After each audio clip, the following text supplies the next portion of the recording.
Olá, amigos, sejam bem-vindos a mais um vídeo do meu canal. Eu sou o Lucas Knaip e vamos falar sobre o Chelsea, que é uma máquina de gerar assuntos, e agora a gente está vendo, pelo visto, uma briga interna entre os proprietários do clube, com o Todd Boehly querendo comprar a parte do Chelsea que não pertence a ele, né? Para quem não sabe, o Todd Boehly foi o grande símbolo da compra do Chelsea, mas ele não conseguiu comprar o Chelsea sozinho. Houve a parceria de outros investidores, né, como Hans-Georg Weiss, Berhard Abigail, José Feliciano, e assim, a parte desses outros caras somada, se não me engano, dá 61,5% do Chelsea. O resto pertence ao Todd Boehly. Sozinho ele acho que é o maior proprietário, mas com os outros juntos, né, eles têm maior parte do comando e pelo visto vem tomando as decisões e até mesmo escanteando o Todd Boehly.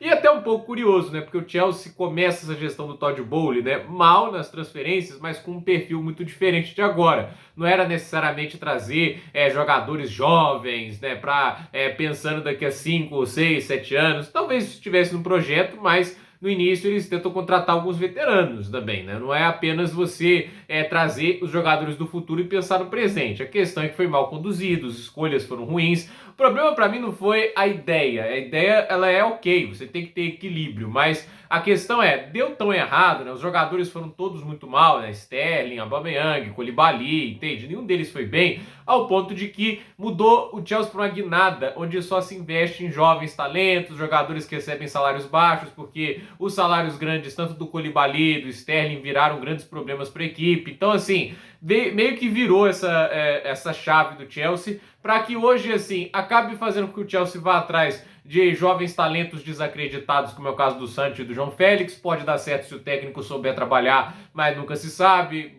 Assim, não estão desacreditados à toa, né? E você tem esse negócio do potencial de outros atletas, né? Alguns que se comprovaram muito bons, que é o caso do Cole Palmer, do Malo Gusto, né? E outros que ainda tem mais a provar. Mas a questão que a gente coloca é, a gente vê o Chelsea talvez, assim, faltando um pouco de equilíbrio, né? De contratar um jogador mais experiente que já garanta melhora de produção imediata, não ficar esperando, por exemplo, eu não vou contratar um centroavante porque daqui a 2 anos o Nicolas Jackson vai finalizar igual o Ronaldo Fenômeno, entende?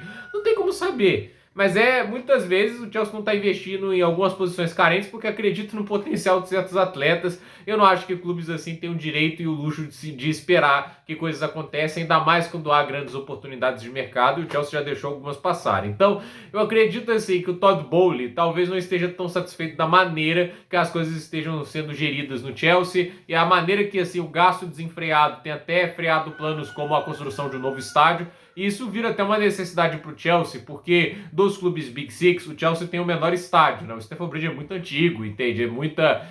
Assim, foi construído numa área residencial, é de difícil expansão, então, ou seja, não é fácil que você amplie a capacidade do Stamford Bridge. Mesmo que você vá lá para Wembley ou para Twickenham Stadium, né, tentar fazer os jogos por lá, entende? Você ainda vai estar incorrendo no problema de ser um estádio alugado. Boa parte da receita vai ficar também com quem é proprietário do estádio, você tem que dividi-las, mesmo que haja maior capacidade. O Twickenham Stadium mais de 80 mil pessoas, o Wembley mais de 90, então a questão é, você tem que entender todas essas complexidades, a vantagem de ter um estádio próprio, não é à toa que todo mundo da Premier League tem, e o Stamford Bridge, ele precisa de reformas, ele precisa de uma reconstrução pesada, mas fica difícil financiar isso com o clube gastando centenas de milhões toda a santa janela. Então, isso entra no fair play financeiro de qualquer maneira, né? Não tem como você tirar a construção e a reforma de um estádio nessa situação. Óbvio que há contextos, regras diferentes, porque estamos falando de uma obra de infraestrutura do clube, mas de qualquer maneira, né, parece que o plano de um não é o plano de outro. Não parece estar vendo linearidade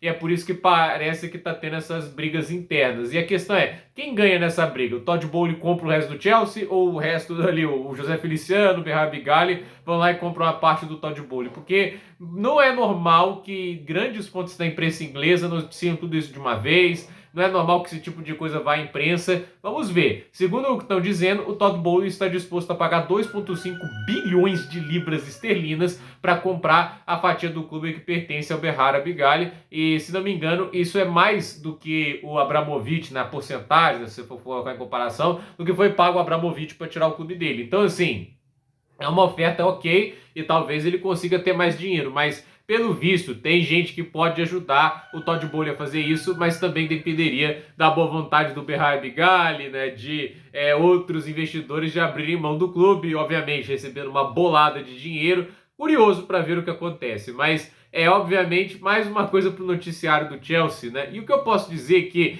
muita gente ainda acredita e confia muito nesse projeto. Eu entendo que o elenco até melhorou sim nos últimos 2 anos. Eu acho que esse elenco do Chelsea é capaz de competir, acho que há talento e qualidade ali. Acho que falharam. Se tivesse contratado o Osimhen como centroavante, eu estava muito confiante que o Chelsea ia chegar a um top 4. Com o Nicolas Jackson, nem tanto, né? Apesar aí de que o Maresca parece ter boas ideias, mas vamos ver se isso vai se concretizar de verdade, né? Mas a questão é, há talento, há todo tipo de coisa que você pode analisar de positivo, porém, eu acho que falta equilíbrio, né? E eu acho que o volume de contratações é um exagero tão grande, né? Que assim, há uma hiperlotação de opções ofensivas dentro do Chelsea atualmente para as pontas e para o meio atacante, né? Eu acho que tá demais, né? E não há espaço assim no banco de reservas para abrigar todo mundo, né? Ao ponto de que você tem que deixar jogadores fora, por exemplo, de algumas competições, né? Tipo, alguns titulares fora da Conference, mas isso não é um tipo de procedimento comum, entende? Você às vezes pode precisar do cara saindo do banco, você leva o cara para lá, ele entra no banco se precisar, sai do banco se precisar, né? Então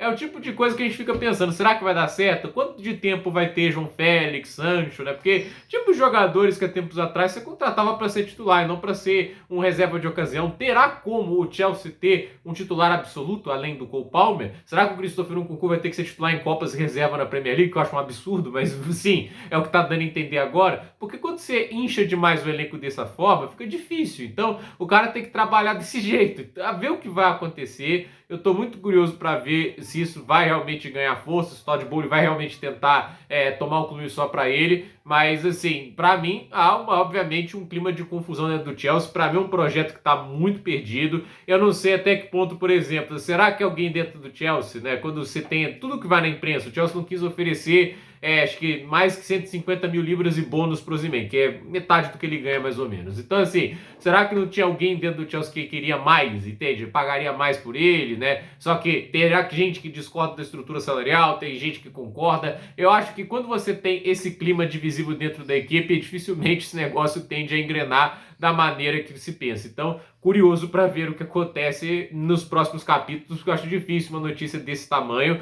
que é a compra definitiva de um clube do tamanho e da riqueza do Chelsea, ficar apenas num dia de rumor, até porque não é um rumor qualquer, é um rumor de um dos co-proprietários, o principal deles, querendo comprar a fatia dos outros, do que se pode se tornar um conflito civil dentro da equipe. Então, gente, por esse vídeo é isso, dúvida nos comentários, deixa o seu like, se inscreva no canal, compartilhe esse vídeo e até o próximo vídeo.